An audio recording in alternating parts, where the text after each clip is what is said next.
ल, आज एउटा निकै रोचक विषयमा कुरा गरौँ। हामी एउटा साधारण देखिने चुरोटको विज्ञापनलाई चिरफार गर्नेछौँ र हेर्नेछौँ कि त्यसभित्र हाम्रो सोचलाई प्रभाव पार्न कस्ता कस्ता चलाक तरिकाहरू लुकाइएका हुन्छन्। यो सबै कुरा बुझ्नको लागि एउटा कुरा मनमा राख्नुपर्छ। विज्ञापनको काम सूचना दिनु होइन, सामान बेच्नु हो। यही एउटा सोचले हामीलाई विज्ञापनको हरेक तह केलाउन मद्दत गर्छ। ल हेर्नुहोस्, यो हो त्यो विज्ञापन। हेर्दा त कति सामान्य लाग्छ हैन र? एकजना आकर्षक महिला, उनको हातमा चुरोट र एउटा छोटो नारा। तर यो सामान्य देखिने तस्बिरभित्र शब्द र भावनाको एउटा पुरै जालो बुनिएको छ। त्यसो भए सबैभन्दा पहिले त यसको नारालाई नै हेरौँ न। यहाँ शब्दहरूलाई कति चलाखीपूर्ण तरिकाले खेलाइएको छ भन्ने कुरा साँच्चै अचम्मको छ।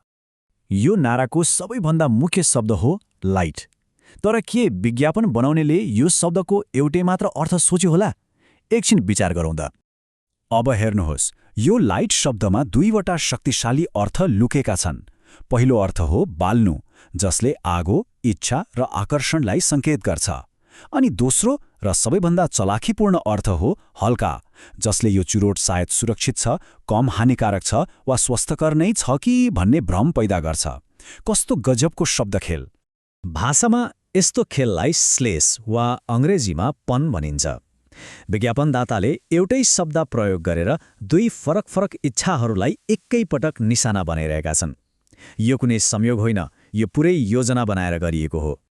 ल, शब्दको खेल त बुझ्यो। अब तस्बिरमा ध्यान दियौँ, किनकि विज्ञापनमा शब्दले जति भन्छ त्योभन्दा धेरै त देखिने कुराले भनिरहेको हुन्छ, हैन र? विज्ञापनका हरेक दृश्य तत्त्व जानी जानी छनौट गरिएका हुन्छन्। जस्तै यहाँ देखाइएको सुन्दर मोडलले ग्ल्यामर र आकर्षणको भावना जगाउँछ।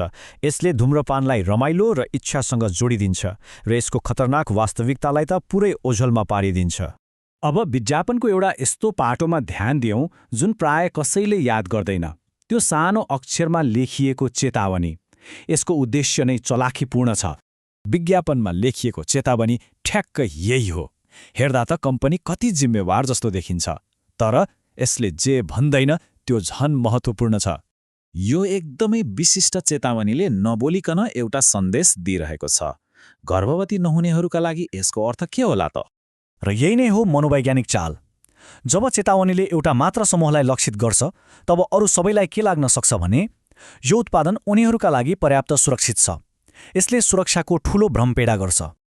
अहिलेसम्म हामीले जे कुरा गर्यौँ, विज्ञापनको दुनियाँमा तिनका खास नामहरू छन्। आउनुहोस् ती के हुन् छोटकरीमा हेरौँ। यो तालिकाले कुरालाई झनै छर्लङ्ग पार्छ। श्लेष मार्फत शब्दको खेल खेलियो, रूपक मार्फत धूम्रपानलाई राम्रो कुराहरूसँग जोडियो, अनि लक्षणालङ्कार मार्फत लाइट भन्ने एउटै शब्दलाई धेरै विचारहरूको प्रतीक बनाइयो। यी सबै प्रविधिहरू विज्ञापनमा कसरी प्रयोग हुन्छन् भन्ने यो एक उत्कृष्ट उदाहरण हो। त्यसो भए महत्त्वपूर्ण कुरा के हो भने यी सबै तरिकाहरूको अन्तिम उद्देश्य एउटै हुन्छ, एउटा यस्तो शक्तिशाली भावनात्मक अपिल सिर्जना गर्नु जसले उत्पादनको वास्तविक खतराहरूलाई हाम्रो दिमागबाटै हटाइदियोस्। ल, अब यो एउटा विज्ञापनबाट सिकेको कुरालाई हाम्रो दैनिक जीवनमा कसरी लागू गर्ने त्यो हेरौँ, ताकि हामी सबै विज्ञापनलाई अलि फरक नजरले हेर्न सक्ने बनाऊ। अबदेखि कुनै पनि विज्ञापन हेर्दा यी 3 सरल प्रश्नहरू आफैलाई सोध्न सकिन्छ।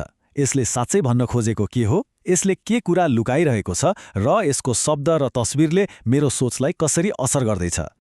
सारमा भन्नुपर्दा विज्ञापनको काम नै मानिसको दिमागमा प्रभाव पार्नु हो। त्यसैले हामी उपभोक्ताहरू सधैँ चनाखो बस्नुपर्छ। विज्ञापनदाताको काम बेच्नु हो, तर हाम्रो काम सोचेर बुझेर निर्णय गर्नु हो। र यो विश्लेषणले हामीलाई एउटा महत्त्वपूर्ण प्रश्नमा ल्याएर छोड्छ। अबदेखि जब कुनै विज्ञापन हेरिन्छ, त्यसको बाहिरी चमकदमकमा मात्र नअल्झियौँ, बरु सोचौँ यो विज्ञापनले उत्पादनसँगै अरू के बेचिरहेको छ? कुनै भावना, कुनै जीवनशैली वा केवल एउटा सुन्दर भ्रम?